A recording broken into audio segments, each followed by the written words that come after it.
اللہ رب محمد صلی اللہ علیہ وسلم نحن عباد محمد صلی اللہ علیہ وسلم اللہم رب اشرح لی صدری ویسر لی امری واحلل عقدۃ من لسانی یفقہوا قولی بسم اللہ الرحمن الرحیم وکیفیۃ الاستنجاء ان یمسح بالحجر الاول من جہت المقدم الی خلف وبالثانی من خلف الی قدام وبالثالث من قدام الی خلف اذا كانت الخصیۃ مدلّۃً۔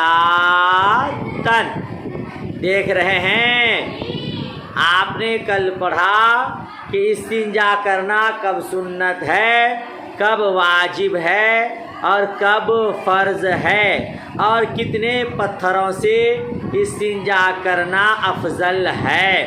اب استنجا کرنے کا طریقہ کیا ہوگا، آج کے سبق میں آپ اسی کو بالتفصیل پڑھنے والے ہیں۔ وَكَيْفِيَةُ الْإِسْتِنْجَاءِ، اور استنجا کرنے کی کیفیت، اور استنجا یعنی استنجا کرنے کا طریقہ، استنجا کرنے کا طریقہ یہ ہے کہ پہلے پتھر سے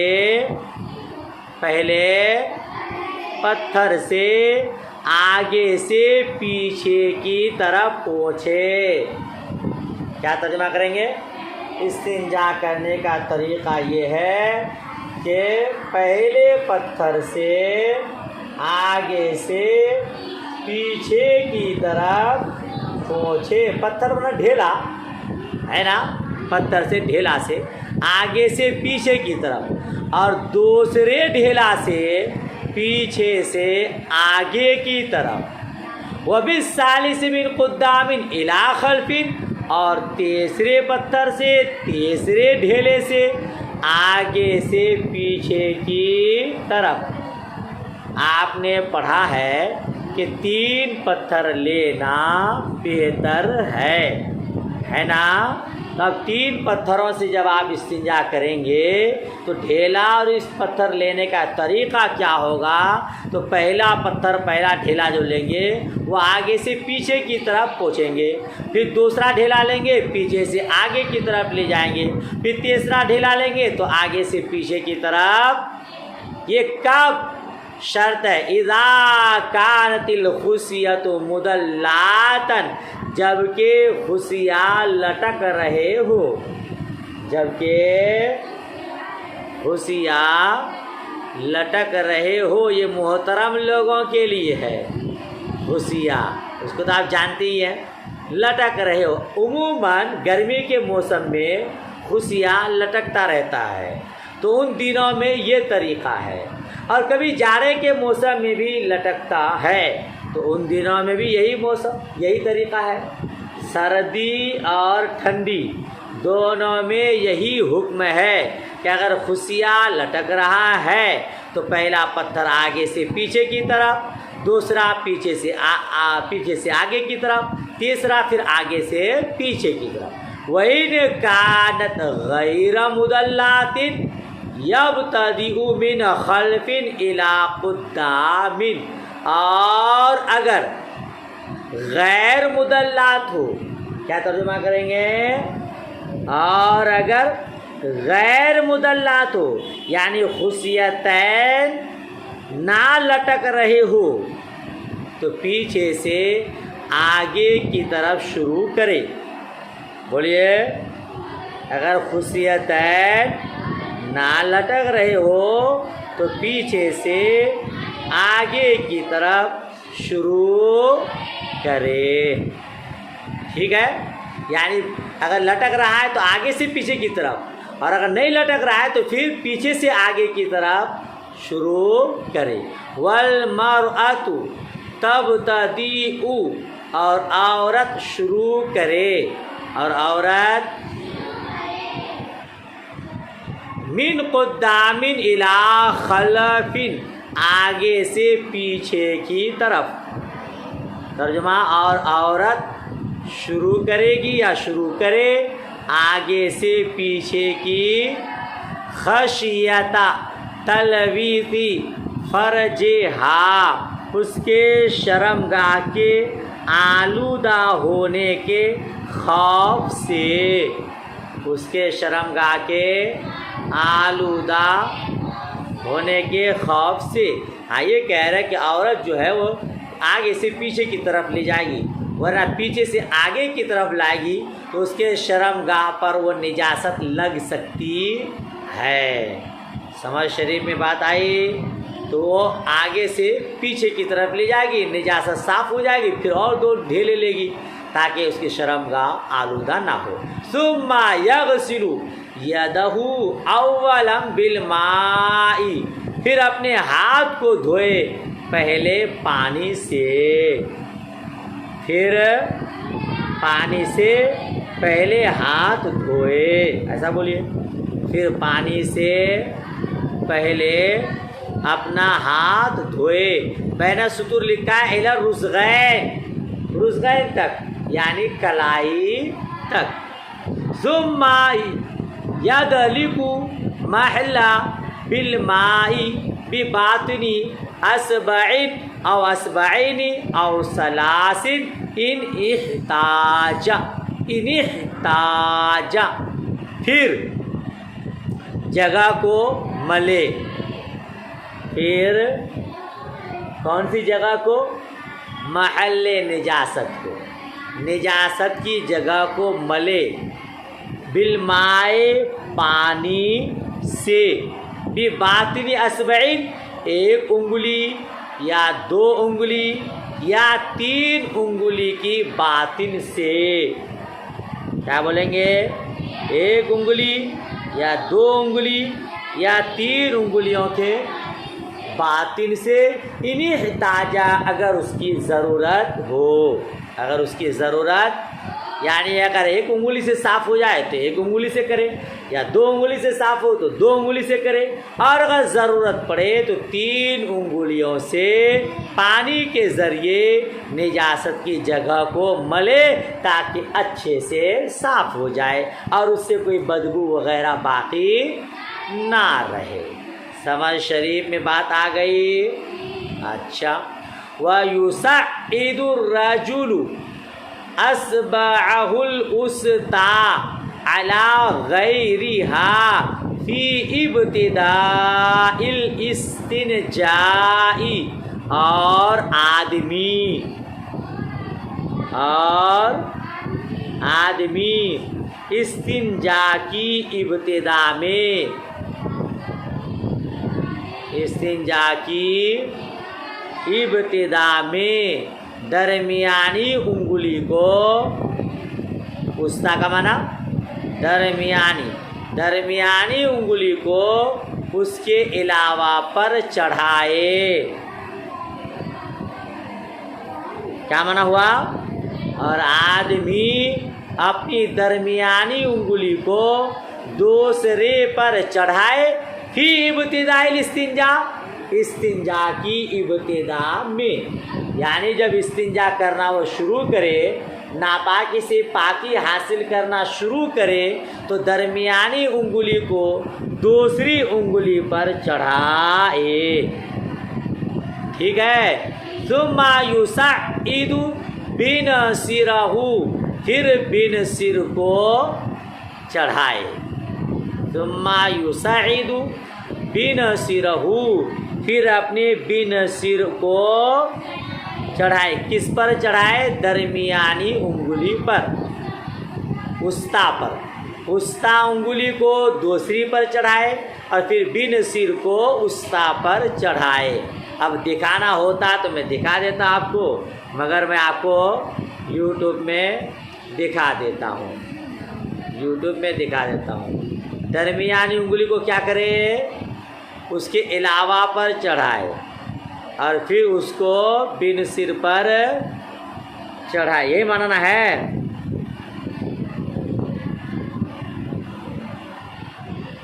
یہ دیکھیے ایسے کرے، یہ وسطی ہے بیچ والی، اور یہ ہے بنسر، یہ ہے خنسر۔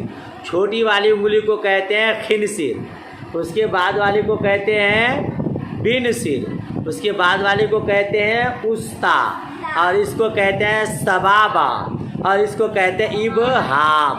ابہام نہیں، یاد رہے گا، خنسر، بنسر، وسطی، سبابہ، ابہام۔ حاشیہ نمبر 3 پر تینوں کی تعریف بتایا ہے، آپ کو دکھا دیتا ہوں پہلے حاشیہ۔ الوسطی لکھا ہیا ما بین السبابۃ والبنسر، وسطی کہتے ہیں سبابہ اور بنسر کے درمیان، وسطی کہتے ہیں سبابہ اور بنسر کے درمیان۔ جیسے یہ سبابہ ہے اور یہ بنسر ہے، اس کے درمیان یہ ہے تو درمیانی انگلی کو کہتے ہیں وسطی۔ اور پھر سبابہ کس کو کہتے ہیں؟ والسبابۃ ہی ما بین الابہام والوسطی، اور سبابہ کہتا ہے ابہام اور وسطی کے درمیانی انگلی کو۔ سبابہ کس کو کہتے ہیں؟ ابہام اور وسطی کے درمیانی انگلی کو، یہ ہے سبابہ، جس کو ہم شہادت کی انگلی کہتے ہیں۔ یہ ابہام ہے، یہ وسطی ہے، اس کے درمیان یہ شہادت کی انگلی ہے، اس کو کیا کہتے ہیں؟ سبابہ۔ ٹھیک ہے، پھر کس کو کہتے ہیں؟ والبنسر ہی ما بین الخنسر والوسطی، اور بنسر کہتے ہیں خنسر اور وسطی کے درمیانی انگلی کو۔ خنسر چھوٹی والی انگلی ہو گئی، اور بنسر یہ ہو گئی ہے نا، اور وسطی یہ ہو گیا، تو وسطی اور خنسر کے درمیان کو جو ہے وہ بنسر ہے۔ والخنسر ہی التی صغری من الاصابع، اور خنسر انگلیوں میں سب سے چھوٹی انگلی کو کہتے ہیں۔ سمجھ شریف میں بات آئی؟ تو کیا کریں گے؟ وسطی کو اس کے علاوہ پر چڑھائیں گے، یعنی وسطی کو بنسر پر چڑھائیں گے، پھر بنسر کو اس پر چڑھائیں گے، ایسے، اور اس طرح سے استنجا شروع کریں۔ کیوں کہتے ہیں؟ ترجمہ ہوا؟ ترجمہ ہوا؟ مفہوم سمجھ میں آ گیا؟ اچھا، ولا یقتصر علی اصبع واحدۃ، ایک انگلی پر اقتصار نہ کرے، ایک انگلی پر، ہاں، ایک انگلی پر اقتصار نہ کرے، اکتفا نہ کرے، بلکہ 2 یا 3 انگلی سے صاف کرے تاکہ اچھے سے صفائی ہو جائے۔ والمرأۃ تصعد بنصرها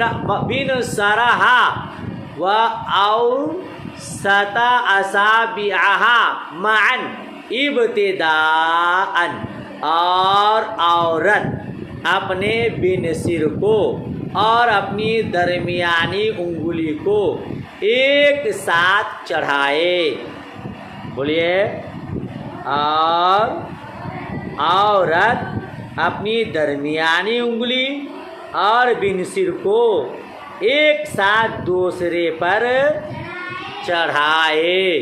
کس کس کو؟ بنسر کو اور وسطی کو۔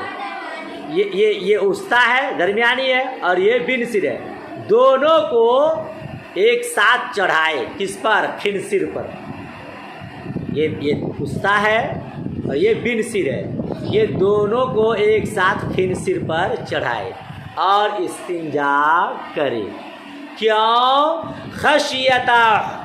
خشیت حصول اللذت، حصول لذت کے خوف سے، حصول لذت کے خوف سے۔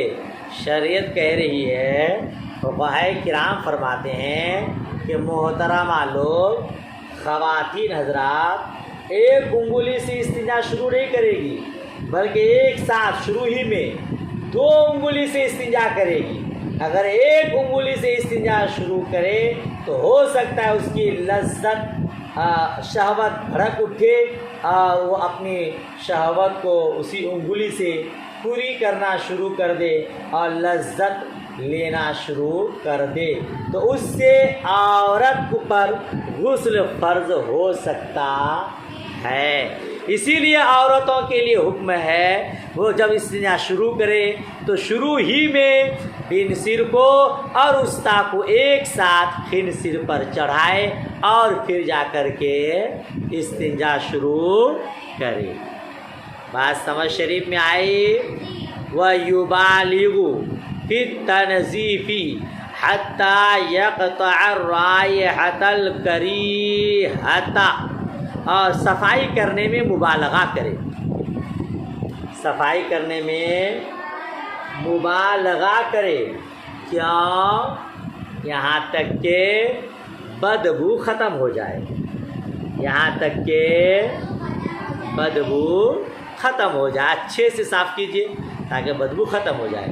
وَفِي إِرْخَاءِ الْمَقْعَدَةِ إِن لَّمْ يَكُنْ صَائِمًا، اور مقعد کو ڈھیلا چھوڑ دے، اور مقعد کو ڈھیلا چھوڑ دے اگر روزے دار نہ ہو، اگر روزے دار آدمی نہیں ہے تو مقعد کو، پاخانہ کے مقام کو ڈھیلا چھوڑ دے۔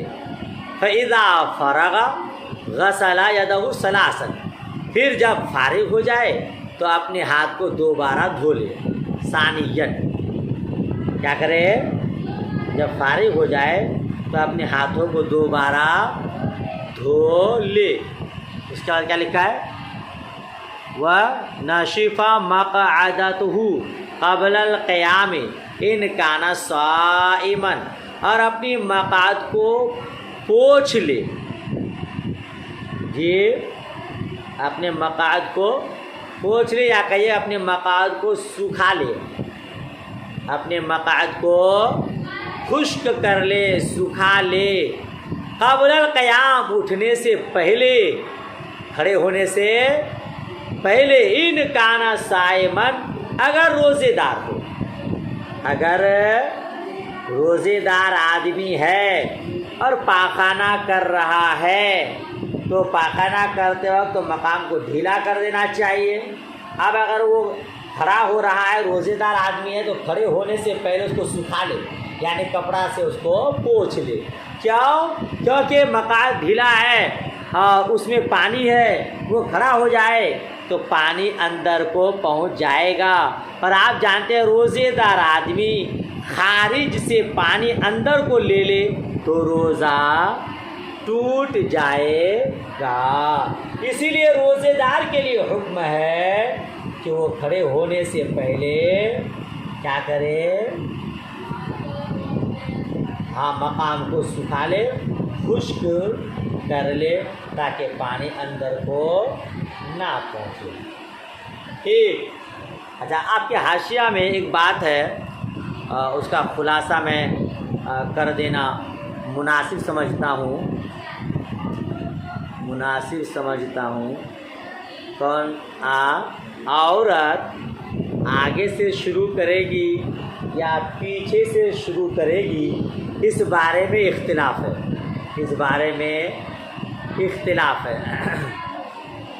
آپ کے حاشیہ میں موجود ہے اختلاف فی القبول والدبور، یہاں پہ جس کا خلاصہ یہ ہے، امام اعظم ابو حنیفہ رضی اللہ تعالیٰ عنہ فرماتے ہیں دبور سے ابتدا کرے، پیچھے کے مقام سے استنجا ڈھیلا لینا شروع کرے، کیونکہ وہ اہم ہے۔ ارے بھائی، نجاست کا مقام، پاخانہ کا مقام وہی نجاست کا مقام ہے، اور نجاست آپ کو صاف کرنی ہے تو پیچھے کے مقام سے نجاست نکلی ہے تو وہیں سے استنجا کرنا شروع کرے۔ یہ امام اعظم ابو حنیفہ رضی اللہ تعالیٰ عنہ کے یہاں ہے، اور صاحبین فرماتے ہیں کہ قبول سے شروع کرے، کیونکہ وہ پہلے ہے، مگر یاد رکھیے گا فتویٰ امام اعظم ابو حنیفہ رضی اللہ تعالیٰ عنہ کے قول پر ہے۔ ٹھیک ہے، سبق ہو گیا ماشاءاللہ، فصل مکمل ہو گئی۔ یہ سب مسئلہ مسائل آپ بہار شریعت میں بھی دیکھ لیا کریں۔ بہار شریعت کے 5ویں حصہ میں روزہ توڑنے والی چیزوں کے بیان میں بھی یہ مسئلہ ہے، اور استنجا کرنے کا جہاں بیان ہے وہاں بھی یہ مسائل موجود ہیں۔ آج کا سبق یہیں تک، دعائے خیر میں یاد رکھیں۔ اللہ حافظ، خدا حافظ۔